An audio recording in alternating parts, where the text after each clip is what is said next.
প্রোগ্রামের সঙ্গে রয়েছে আমি মধুকল্পিতা। আর দেখুন, যতই নির্বাচন এগিয়ে আসে ততই জেলা, মফস্বল, মহানগর বিভিন্ন জায়গায় ঘটনা প্রবাহ, চুরি, দুর্নীতি এসব তো ছিলই, এবং এবারে তার সঙ্গে যোগ হয়েছে স্বজন পোষণ এবং তোষণের রাজনীতি। সেটারও সাক্ষী থাকছে কিন্তু এই বাংলার মানুষ। আর এই সবকিছুর মাঝে আমাদেরকে প্রত্যেকটা মুহূর্তের আপডেট আপনাদেরকে দিতেই হচ্ছে যাদবপুর বিশ্ববিদ্যালয়। আর দিতে হবে নাই বা কেন বলুন তো? এই যাদবপুর বিশ্ববিদ্যালয়ে যেভাবে আমাদের সাংবাদিকদের ওপর আক্রমণ করা হয়েছে, যেভাবে তাদের ওপর মারধর করা হয়েছে, তারপরে গোটা দেশের মানুষ ছি ছি বলছে। কিন্তু এত কিছুর পরেও এই যাদবপুর বিশ্ববিদ্যালয় শিক্ষক সংগঠন তারা কার্যত এই মাওবাদীদের পাশেই দাঁড়ালো, কার্যত তাদের পাশে দাঁড়িয়ে বিবৃতিটা দিল। লজ্জা লাগে না একবার যে যাদবপুর ক্যাম্পাসের ভেতরে এভাবে সাংবাদিকদের মারধর করা হলো একেবারে কর্তৃপক্ষের সামনে, তারপরেও এই যাদবপুর বিশ্ববিদ্যালয়ের এই মাওবাদীদের পাশেই দাঁড়ালেন তারা। দেখুন একবার।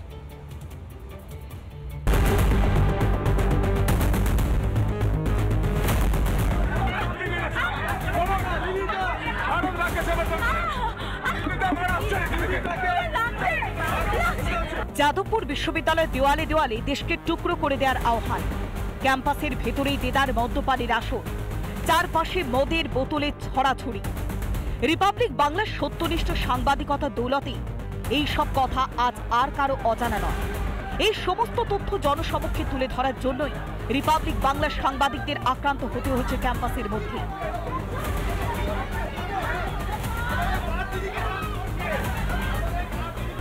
অথচ সবাই যেটা দেখছে সেটা দেখতে পাচ্ছে না বিশ্ববিদ্যালয় কর্তৃপক্ষ। দেখতে পাচ্ছে না পড়ুয়াদের শৃঙ্খলা শেখানোর দায়িত্ব যাদের, সেই শিক্ষক শিক্ষিকা এবং তাদের সংগঠন। উল্টে গুন্ডাগিরি করা পড়ুয়াদেরই পাশে দাঁড়াচ্ছে যাদবপুরের শিক্ষক সংগঠন জুটা। উলট পুরন একদম জুটার যারা শিক্ষক শিক্ষিকা রয়েছেন তারা এই সমস্ত শহুরে নকশালদেরকে সাপোর্ট করছেন, তাদের হয়ে সুর গাইছেন, এবং এই সম্মুখে দাঁড়িয়ে তারা এরকমটাই বলছেন যে তারা যেমনটা করেছেন তারা ঠিকই করেছেন। এইরকম একটা মনোভাব রয়েছে জুটার যারা শিক্ষক শিক্ষিকা রয়েছেন তাদের। এই দ্বিচারিতাপূর্ণ বিবৃতি জুটার মুখোশ খুলে দিয়েছে।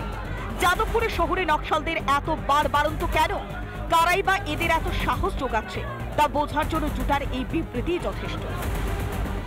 এটা কৌশল, তারা এখন আসি যাই খাই দাই মাইনে পাই মাথা কবু দেখি নাই, সেই ভাব নিয়ে ওখানে ওনারা ঢুকছেন আর কি। কারণ এটা তো ওনাদেরকে বাঁচতে হবে, তো সঙ্গে বিরোধে যান তাহলে তারা ঢুকতেই পারবে না, তারা তো বাঁচতেই পারবে না ওখানে। তারা সেই জন্য এই পথ বেছে নিয়েছেন। এই সংগঠনগুলো অনেকদিন দাপিয়ে বেরিয়েছে, তখন অন্য ক্ষমতা ছিল, অন্য রং ছিল, অস্তিত্ব ওইখানে টিকে আছে। কিন্তু গাছ যদি শুকিয়ে যায় তার ডালপালায় কি করে থাকবে? যাদবপুর ইউনিভার্সিটিটাকে কবজা করে রেখে সরকারি পয়সায় ফুর্তি করে ওখানে বেশি দিন দাদাগিরি করা যাবে না। জুটা কোনো বাদকেই সমর্থন করছে না। জুটো মুক্ত চিন্তার পরিসরকে টিকিয়ে রাখতে চাইছে। শুধু একমুখী চিন্তা হবে কেন? মাওবাদীরা যদি থেকে থাকেন, পাল্টা মাওবাদীদের বিরুদ্ধে যুক্তি তর্ক বিতর্ক হোক। বিশ্ববিদ্যালয় তো সেজন্যেই। মানুষের কাছে দায়বদ্ধ রিপাবলিক বাংলা, তাই দেশে থেকে দেশ ভাঙার চক্রান্তকারীদের মুখোশ খুলবেই রিপাবলিক বাংলা। কিন্তু যাদবপুরের শিক্ষক অধ্যাপকরা কি তাদের কর্তব্যের প্রতি আদৌ দায়বদ্ধ? রিপাবলিক বাংলা। বাংলায় তোষণের রাজনীতির বিরুদ্ধে এবারে এক কাট্টা হওয়ার বার্তা। সময় এসেছে হিন্দু সন্ন্যাসীদের এক হওয়ার, অন্তত এমনটাই বার্তা দিচ্ছেন কার্তিক মহারাজ। শুনুন একবার। বাঙালি হিন্দুকে আমি আবার বলবো, পবিত্র হুতাশনের মতো প্রমাণ করে দাও আমরা বাঙালি হিন্দু মরিনি। স্বদেশে তোষণ আর বাংলাদেশের শোষণের রাজনীতি দেখছে গোটা বিশ্ব। স্বদেশে হোক বা প্রতিবেশী দেশ, হিন্দু স্বার্থ সুরক্ষিত করার জন্য আরো একবার গর্জে উঠল সনাতনী সংসদ। হিন্দুরা যে মরে যায়নি, সনাতনী হিন্দুরা, সেটা প্রমাণ করার জন্যই আজকে আমরা কার্তিক মহারাজকে দিয়ে এই অনুষ্ঠানটি করালাম। আমরা মনে করি যে কার্তিক মহারাজই সেই মানুষ ব্যক্তিটি যিনি বাংলাদেশের চিন্ময় প্রভুর মতো আমাদের পশ্চিমবঙ্গে বাঙালি হিন্দু সমাজের আইকন, এবং যিনি যার অভিভাবকত্বে বাংলা আগামী দিনে তার ঋত গৌরবকে ফিরে পেতে পারে। বঙ্গে জনবিন্যাস বদল নিয়ে বারবার আশঙ্কা প্রকাশ করেছেন হেমন্ত বিশ্ব শর্মা থেকে স্বয়ং উপরাষ্ট্রপতি। পুজো থেকে দোল সর্বত্র আঘাত হানা দৃশ্য যেন একই। তাই ফের একবার নিজেদের বাঁচাতে হিন্দুদের এক হওয়ার আহ্বান জানালেন কার্তিক মহারাজ। ধর্ম পৃথিবীতে হচ্ছে একটি, সমস্ত পৃথিবীর মানুষের জন্য যে কোনো বৃত্তিধারী, যে কোনো জীবিকাধারী, যে কোনো ভাষাভাষী সবার জন্য ধর্ম একটি, এইখানে কম জায়গায় আপনাদের কাছে আসতে হবে। আর একটা হচ্ছে অধর্ম। এই ধর্ম এবং অধর্মের কখনো সমন্বয় হয় না বন্ধু। বঙ্গে ভোট ব্যাংকের রাজনীতিতে বিপন্ন হচ্ছে জাতীয় স্বার্থ, অভিযোগ হিন্দু সন্ন্যাসীদের। এবার তাই বাংলাকে বাঁচাতে হিন্দুদেরই প্রতিরোধের বার্তা বন্ধু গৌরব মহারাজের। ধর্মের সামনে আমাদের ধর্ম পালনে যদি কোনো রকম বাধা আসে, আমরা প্রত্যেকে সম্মিলিতভাবে সেই বাধাটা মোকাবিলা করব। হিন্দু রক্ষা মম দীক্ষা, এটাই হোক আমাদের প্রত্যেকটা হিন্দুর আচরণীয়। সময় এসেছে গর্বের সঙ্গে নিজের ধর্মর পরিচয় দেওয়ার। বিশ্বের প্রাচীনতম ধর্ম নিয়ে মনে প্রাণে গর্ববোধের বার্তা নির্গুণানন্দ মহারাজের। তুমি বাইরে এবং ভেতরে সমান সূচিত অবলম্বন করে তবে ধর্ম আচরণ করবে। মুখে এবং মনে আমরা যেন মনের প্রাণে গর্ব করে বলি, আমি হিন্দু, আমি হিন্দু, আমি হিন্দু। বাংলাদেশে পালা বদলের পর ওপারের হিন্দুদের ওপর অত্যাচার দেখেছে গোটা বিশ্ব। এসেছে হিন্দু রাষ্ট্র প্রতিষ্ঠার সময়। ক্যামেরায় আলী হোসেনের সঙ্গে তুলিকা রিপোর্ট, রিপাবলিক বাংলা, কলকাতা। বিস্তারিত খবর আর ব্রেকিং নিউজের দিকে যেমন আমাদের নজর থাকছে, ঠিক তেমনই সরাসরি স্টুডিওতে চলে যাবো। আমার সহকর্মী পৌলমীও রয়েছেন আমার সঙ্গে।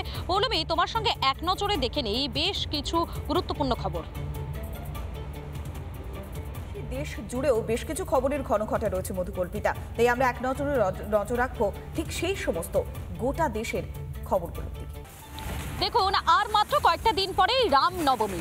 21 দিন পরেই রামনবমী, এবং রামনবমী যতই এগোচ্ছে না ততই যেন এই রাজ্যের রাজনৈতিক দলগুলোর মধ্যে একটা পারদ তুঙ্গে উঠছে। কেন এই কথাটা বলছি, কেননা আমরা গতকাল দেখলাম সুজন চক্রবর্তী তিনি রামনবমী নিয়ে একটা রাজনীতির মেরুকরণ টেনে দেওয়ার তিনি চেষ্টা করলেন। তিনি সরাসরি বলছেন এই রামনবমী বাংলার নয়, কিন্তু কয়েকটা বিষয় এক্ষেত্রে বলে রাখা ভালো। 600 বছর আগে কৃত্তিবাস বাংলায় রামায়ণ অনুবাদ করেন। এখানেই শেষ নয়, আরো বেশ কিছু তথ্য আপনাদেরকে জানিয়ে রাখি। রবীন্দ্রনাথ থেকে নজরুল সবাই রামকে আদর্শ ভারতীয় হিসেবে বর্ণনা করেছেন। তো সুতরাং এই যে রামনবমী যত এগোচ্ছে ততই এই যে একটা রাজনীতির মেরুকরণ টেনে নিয়ে আসা, সেটা কিন্তু আমরা এর আগে খুব একটা দেখতে পাইনি, কিন্তু এবারে এটা আরো বেশি বেশি করে দেখা যাচ্ছে। আর এর কারণটা কি? হিন্দুরা যে এককাট্টা হচ্ছে, হিন্দুরা যে সবাই একসঙ্গে হয়ে আওয়াজটা তুলছে, সেটাই কি ভাবাচ্ছে এ রাজ্যের অন্যান্য যে দলগুলো রয়েছে, রাজনৈতিক দলগুলো, তাদেরকে? আমি এই বিষয়টি সরাসরি পৌলমীর কাছে চলে যাবো। পৌলমী, দেখো, আর মাত্র কয়েকদিন পরেই তো রামনবমী, কিন্তু রামনবমী নিয়ে যেভাবে রাজনৈতিক দলগুলো যারা যেভাবে উত্তাপ ওঠানোর চেষ্টা করছে, যেভাবে তারা পারদ চড়ানোর চেষ্টা করছে, তাতে তো একটাই প্রশ্ন মাথায় আসছে, হিন্দুরা এককাট্টা হচ্ছে, সন্ন্যাসীরা এককাট্টা হচ্ছে, আর তার জেরেই কি ভয় পাচ্ছে রাজনৈতিক দলগুলি? একদমই তাই মধুকল্পিতা, তোমার এই কথা সূত্র ধরে আমরা জানি যে রামনবমী আর মাত্র 21 দিন পরে। তবে রামের অস্তিত্ব কি ছিল তা নিয়ে বারবার বিভিন্ন রাজনৈতিক দল প্রশ্ন করেছে, কিন্তু এই প্রশ্নের কি কোনো মানে হয়? আমরা যদি আমাদের হিন্দু যে ধর্মগ্রন্থগুলো রয়েছে বা পুরাণগুলো রয়েছে, সমস্ত শাস্ত্রতেই রামের কথা উল্লেখ রয়েছে, এবং ঠিক 600 বছর আগে কৃত্তিবাস ওঝা তিনি রামায়ণকে বাংলায় অনুবাদ করেছিলেন। অর্থাৎ রামের অস্তিত্ব নিয়ে প্রশ্ন ওঠার কি এখন কোনো জায়গা রয়েছে, নাকি এর পেছনে রাজনীতির গন্ধ রয়েছে? আমরা এই নিয়ে আলোচনা করব। আমাদের সঙ্গে সরাসরি রয়েছেন বিশিষ্ট লেখক রাজা ভট্টাচার্য। তার সঙ্গে কথা বলবো এবং জানার চেষ্টা করব যে এই বিষয়গুলো বারবার কেন উঠে আসছে। আপনাকে স্বাগত জানাবো রিপাবলিক বাংলাতে। রাজাবাবু, যে বিষয়টা আমরা দেখতে পাচ্ছি যে রামনবমী মাত্র 21 দিন পরে, সেখানে সুজন চক্রবর্তী বলছেন যে এটি নাকি বাংলার সঙ্গে কোনো যোগই নেই, অর্থাৎ রামের অস্তিত্ব নিয়ে প্রশ্ন তুলছেন তিনি। তাহলে একটা প্রশ্ন বলুন তো, রামের অস্তিত্ব বা রামের কথা ঠিক কতখানি প্রাচীন? সবার আগে রামের অস্তিত্ব আর প্রাসঙ্গিকতা এই দুটোকে আলাদা করে নেওয়া যায়। আমরা রামের প্রসঙ্গ পেয়েছি একটি বইতে, সেটা এই বইটি সেকালে ধর্মগ্রন্থ হিসেবে আদৌ বিবেচিত হতো কিনা আমার সন্দেহ রয়েছে। এটা একজন মানুষের জীবনী, এবং গোটা বইটার মধ্যে, মানে আমি একেবারে প্রথম বইটির কথা উল্লেখ করছি সরাসরি, অর্থাৎ বাল্মীকির রামায়ণ। বাল্মীকি তার রামায়ণ যেভাবে লিখেছেন তাতে, মানে যদি কেউ খুব ভালো করে সংস্কৃত বইটা পড়েন তাহলে তার বারবার মনে হবে যে তিনি একটা প্রায় দিনলিপি পড়ছেন, একটা মানুষের স্বাভাবিক জীবনী পড়ছেন। এটা ধর্মগ্রন্থ নয়, এই জায়গাটা পরিষ্কার করা দরকার। অর্থাৎ আমি এটা বলতে চাইছি যে বাল্মীকির অ্যাপ্রোচটা হলো, যাকে সংস্কৃত ভাষাতেই বলা হয়েছে যদৃষ্টম তল্লিখিতম, তিনি যা দেখেছেন তাই লিখেছেন। তার লেখার মধ্যে থেকে অন্তত এই মনোভাবটা খুব পরিষ্কার হয় যে তিনি রাম সম্পর্কে যা জেনেছেন তা বাস্তব, তা তিনি লিখে রাখেন। প্রথম কথা, অর্থাৎ রামের অস্তিত্বের তো কোনো পাথরে প্রমাণ দেওয়া সম্ভব নয় এখন, এত আগের কথা। কিন্তু আমাদের মধ্যে স্মৃতি এক আশ্চর্য সত্তা নির্মাণ করে, তাকে রাম অতিশয় বাস্তব একটি ব্যাপার, কোনো দেবতা নন, অত্যন্ত বাস্তব একটা। প্রথম। দ্বিতীয়ত, বাংলার সংস্কৃতি কাকে বলে এটা ভারী প্রতর্কযোগ্য বিষয়। আমরা যদি এটা ধরে নিই যে যারা বাংলা বলেন তারাই বাঙালি, তাহলে তো বোঝাই যাচ্ছে যে বাংলার আজকের যে অস্মিতা, আজকের যে অস্তিত্ব, তার বয়স বড়জোর 1000 বছর। একদমই তাই। আমরা দেখছি বারবার যে রামের অস্তিত্ব নিয়ে আমাদেরকে আলোচনা করতে হচ্ছে, কিন্তু যখন অযোধ্যার মাটিতে আমরা গেছি বা অযোধ্যার ছবি যখন লাগাতার রিপাবলিক বাংলা তুলে ধরেছিল, সেখানে সীতাকুণ্ড থেকে শুরু করে রামের জন্মস্থান অযোধ্যা, সেই যে মন্দির, দশরথ মহল, কৈকেয়ী ভবন, সবটাই তো রয়েছে। তারপরেও কেন বারবার প্রমাণ দিতে হচ্ছে? আমি এখানে একটু স্পষ্ট করে আপনার থেকে জানার চেষ্টা করব, রামের অস্তিত্ব বাংলার সঙ্গে এটা কি রাজনৈতিক নাকি আধ্যাত্মিক? সম্পূর্ণ আধ্যাত্মিক, এটা আগে বুঝে নেওয়া যায়। সম্পূর্ণ আধ্যাত্মিক। আজকে থেকে 1000 বছর আগে, যেটা আমি একটু আগে বলতে যাচ্ছিলাম, I would like to continue. আজ থেকে 1000 বছর আগে রামচরিত লেখা হয়ে গিয়েছে, যেখানে একদিকে রামের কথা আর একদিকে রামপালের কথা একই সঙ্গে বর্ণনা করা হচ্ছে। কৃত্তিবাস, আচ্ছা একটা কথা বলি, একটা বই যখন একটা ভাষায় অনুদিত হয়ে যায় তখন এটা বোঝা যায় যে তার অনেক আগে থেকেই বইটার একটা চর্চা ওই বাংলা ভাষায় ছিল, বাংলা ভাষায় নয়, বাংলায় ছিল। কৃত্তিবাস সেটাকে অনুবাদ করছেন মাত্র। কাজেই বাংলায় রাম চর্চার বয়স 600 বছর নয়, এই জায়গাটা ভুল করবেন না, আরো অনেক বেশি। তা না হলে 600 বছর আগে অনুবাদটা হতো। এবার 600 বছর আগে থেকে যে রাম কথা, যে পবিত্র পূর্ণ রাম কথা বাংলার মাটিতে ছড়িয়ে রয়েছে, তাকে আমি হঠাৎ করে সংস্কৃতির অন্তর্গত নয় এটা বলতে পারি। একদমই তাই। আপনি সুন্দরভাবে বর্ণনা করলেন যে রাজনৈতিক নাকি আধ্যাত্মিক, এই নিয়ে একটা তর্ক বিতর্ক চলে। আমরা জানি যে রামের যে নয়ন এত সুন্দর, তার নাম দেওয়া হয়েছিল পদ্মলোচন, অর্থাৎ পদ্মের মতো চোখ। সেই একটা পুরাণের কাহিনীও রয়েছে এবং ইতিহাসও রয়েছে যে দুর্গাপুজোর সময় 108টা পদ্মর জায়গায়, নীলপদ্মর জায়গায় একটি সরিয়ে দেওয়া হয়েছিল। আর তারপরেই তখন শ্রীরামচন্দ্র তিনি তীরবিদ্ধ করে নিজের চোখটিকে বের করার চেষ্টা করেছিলেন, কেননা তার চোখটিকে পদ্মলোচন বলা হতো বলে। আচ্ছা, আমরা দেখেছি যে পদ্মের ক্ষেত্রে অ্যালার্জি তৈরি হয়েছে এই বাংলার বুকে, বা পদ্মের ক্ষেত্রে আপত্তি তৈরি হয়েছে, তাহলে কি পদ্মলোচন যেই রামচন্দ্র, তার প্রতিও আপত্তি তৈরি হচ্ছে কেন বলুন তো? না, এটা আমার আদৌ মনে হয় না। একটা জায়গায় পরিষ্কার বুঝতে হবে, রাম কোনো রাজনৈতিক আইকন নন, কোনো কালে ছিলেন না। তিনি জনদেবতা, গণদেবতা, মানুষের দেবতা। এর সঙ্গে রাজনীতিকে গুলিয়ে দেওয়া হচ্ছে, গুলিয়ে ফেলা হচ্ছে খুব উদ্দেশ্যপূর্ণ ভাবে। আমি অত্যন্ত অরাজনৈতিক একজন সাধারণ লেখক মাত্র, এবং এবছর বইমেলাতে আমার যে বইটি বেরিয়েছে তার নাম হে রাম, এটা বেরিয়েছে দেশ পাবলিশিং থেকে। হে রাম, কোন রাজনৈতিক দলের সমর্থক না হয়েও রামকে শ্রদ্ধা করা যায়, এই জায়গাটা বুঝতে হবে। নিঃসন্দেহে আপনি রামকে ভক্তি করবেন কিনা সেটা আপনার ব্যক্তিগত ব্যাপার, তাই না? এটা রাজনীতি নয়, কারণ রাম আপনাকে কোনো নির্দিষ্ট রাজনৈতিক দলকে ভোট দিতে বলেননি, কিচ্ছু বলেননি। তিনি যা বলেছেন সেটা হলো একজন সত্যিকারের ভালো মানুষ হয়ে ওঠার গল্প। তিনি তার জীবনে সেটাই চেষ্টা করেছেন। আমরা যদি তাকে অন্তর থেকে শ্রদ্ধা করে অন্তত ওইটুকু রপ্ত করতে পারি, ধন্য হয়ে। অনেক ধন্যবাদ। আমরা কথা বললাম বিশিষ্ট লেখক রাজা ভট্টাচার্যের সঙ্গে।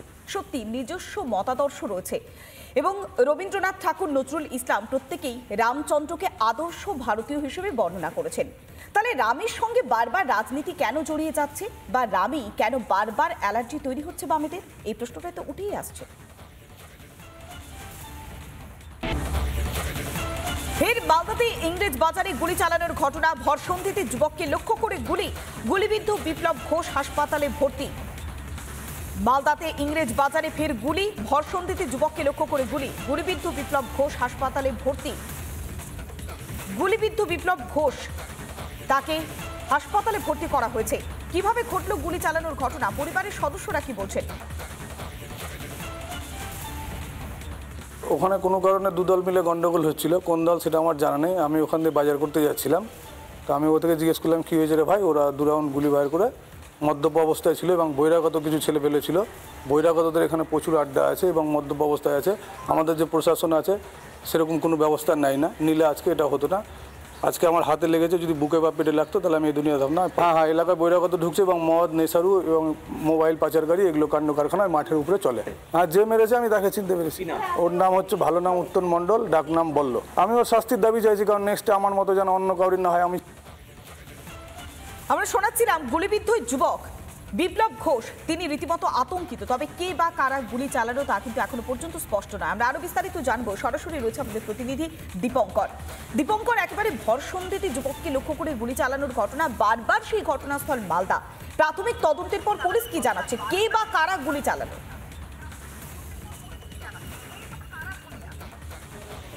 দেখো, একেবারেই যে হোলির দিন অর্থাৎ রঙের উৎসবে কিন্তু গুলি চলল মালদায়, শ্যুট আউটের ঘটনা।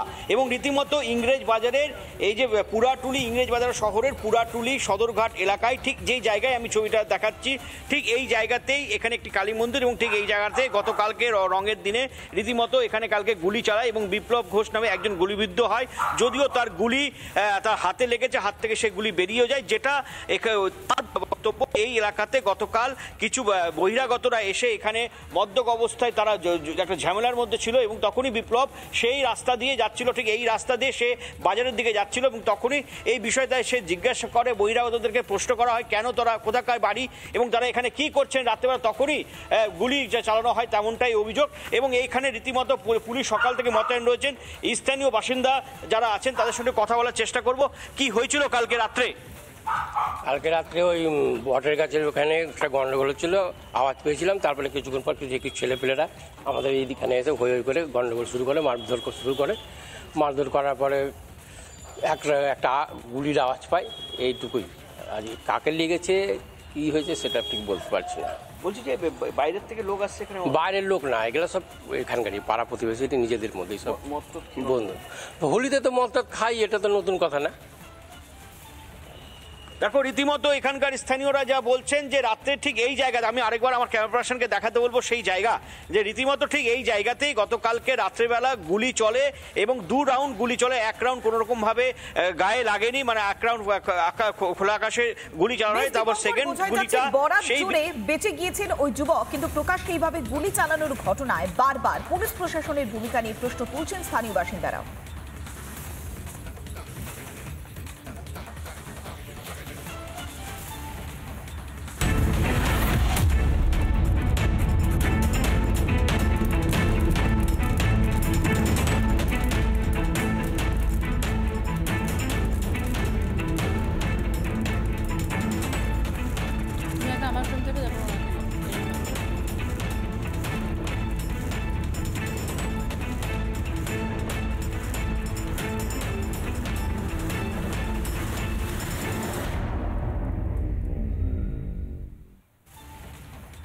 রামনবমী পালন করা হবে এ রাজ্যে, কিন্তু তাতে একেবারে অন্যরকম মন্তব্য, হিন্দু বিদ্বেষী মন্তব্য শোনা যাচ্ছে।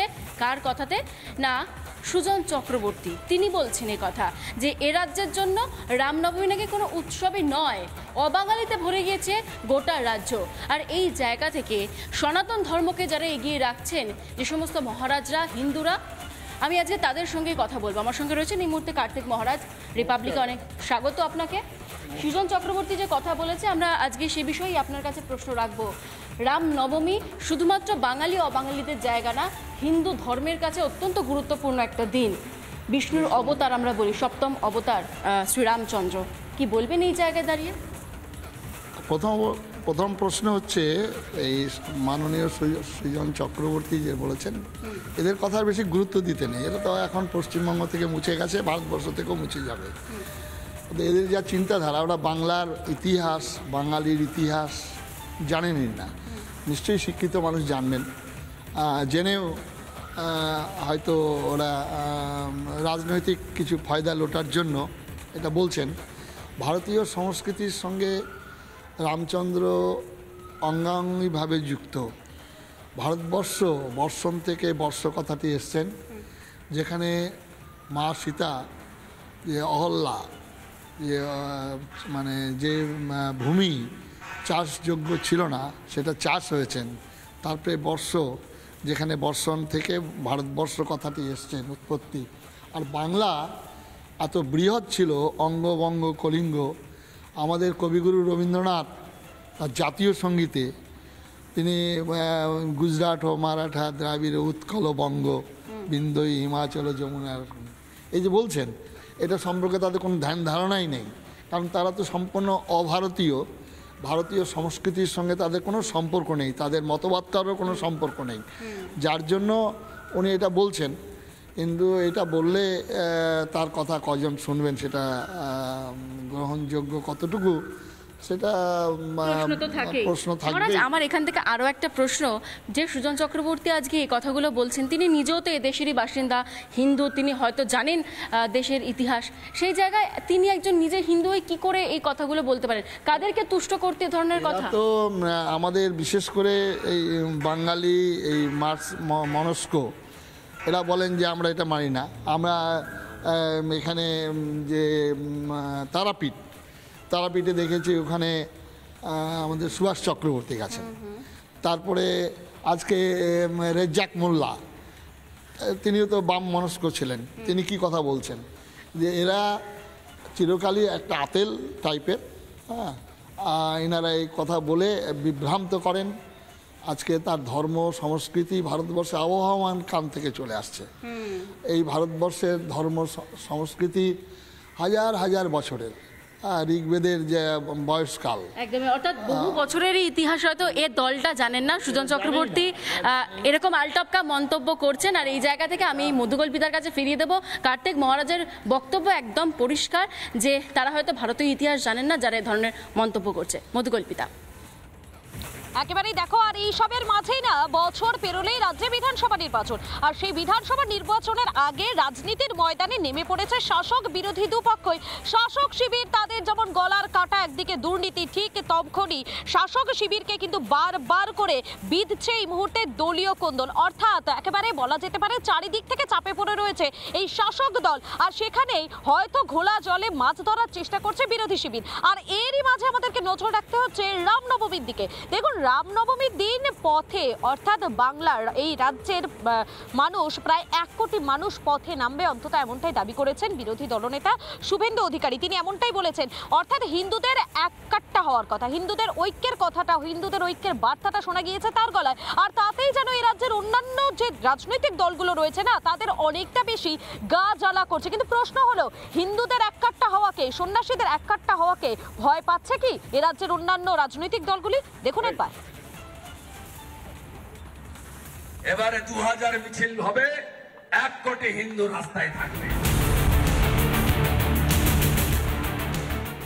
পঞ্জিকা বলছে রামনবমী আসতে এখনো সপ্তাহ 3 বাকি, কিন্তু বঙ্গে রামনবমী উদযাপন নিয়ে এখন থেকেই সরগরম রাজ্য রাজনীতি। এবার রামনবমী নিয়ে বাঙালি অবাঙালি বিভাজনের রেখা টানার চেষ্টা সিপিএম নেতা সুজন চক্রবর্তীর।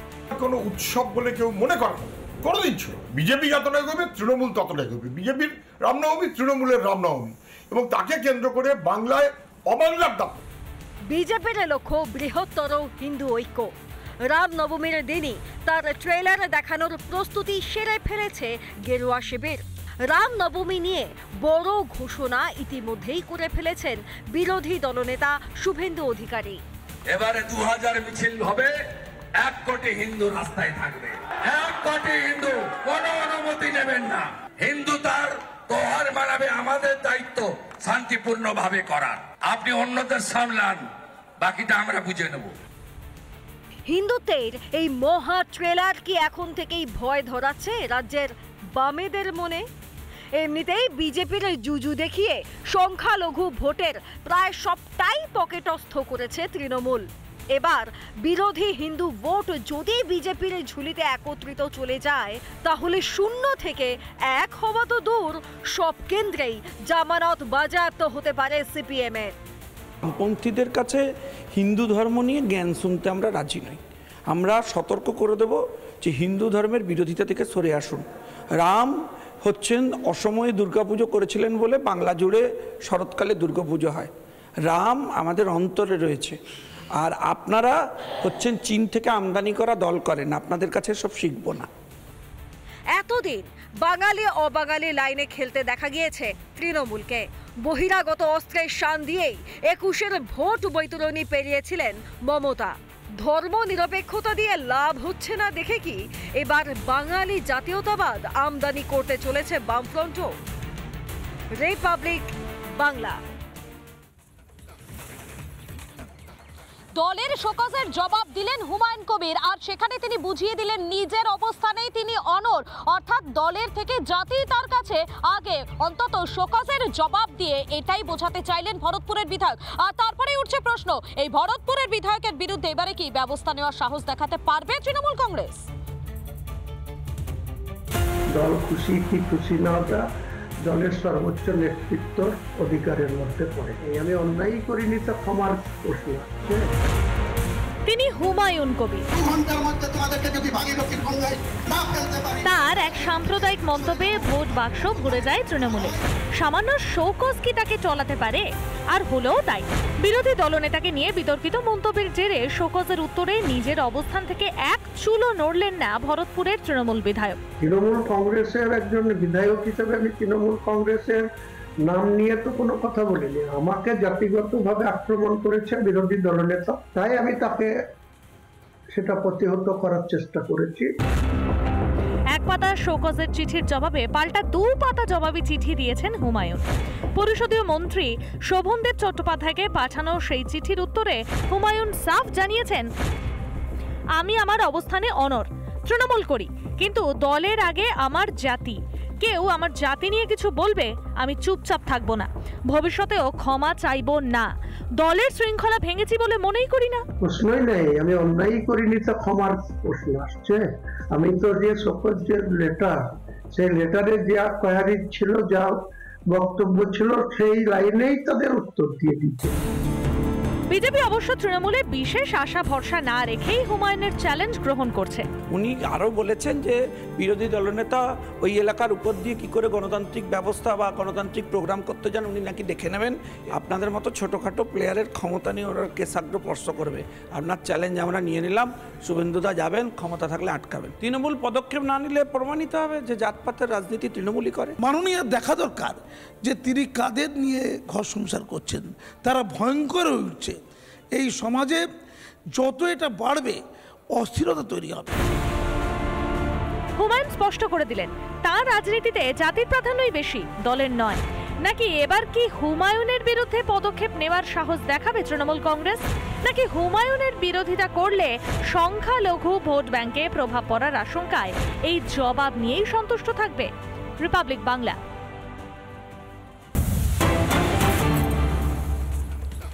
আর এবারে আমরা নজর রাখবো মালদার দিকে। মালদার ভূতনিতে সেখানে তৃণমূল নেতাকে খুনের অভিযোগকে কেন্দ্র করে রীতিমতো চাঞ্চল্য ছড়িয়ে পড়েছে এলাকায়। যেমনটা এখনো পর্যন্ত জানা যাচ্ছে, জমি বিবাদের জেরে খুন পঞ্চায়েত সচিব কমল মণ্ডল। তৃণমূল নেতাকে ধারালো অস্ত্র দিয়ে কুপিয়ে খুনের অভিযোগ।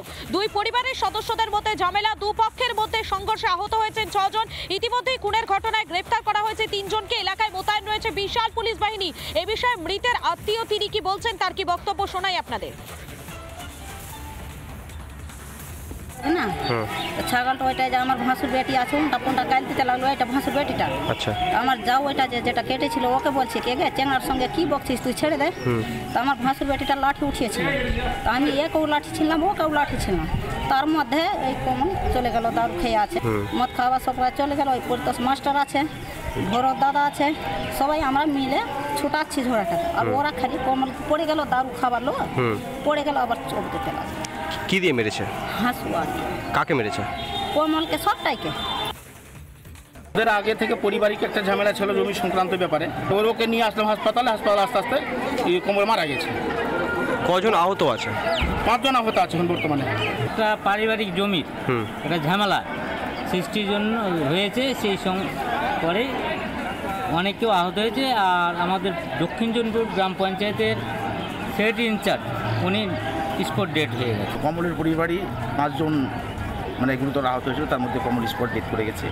তাদের কয়েক বছর ধরেই তাদের একটা জমি সংক্রান্ত বিষয় নিয়ে ওদের বিভিন্ন রকমের মার্কেটের ঘটনা ঘটেছিল আগে। কাদের সঙ্গে? কমল এবং ফেকন মন্ডলের সঙ্গে। নানা ধরনের কন্টেন্ট দেখার জন্য লাইক করুন, শেয়ার করুন আমাদের ফেসবুক পেজ, সাবস্ক্রাইব করুন আমাদের ইউটিউব চ্যানেল। পাশাপাশি অন্যান্য ব্রেকিং নিউজের জন্য অবশ্যই চোখ রাখুন রিপাবলিক বাংলায়।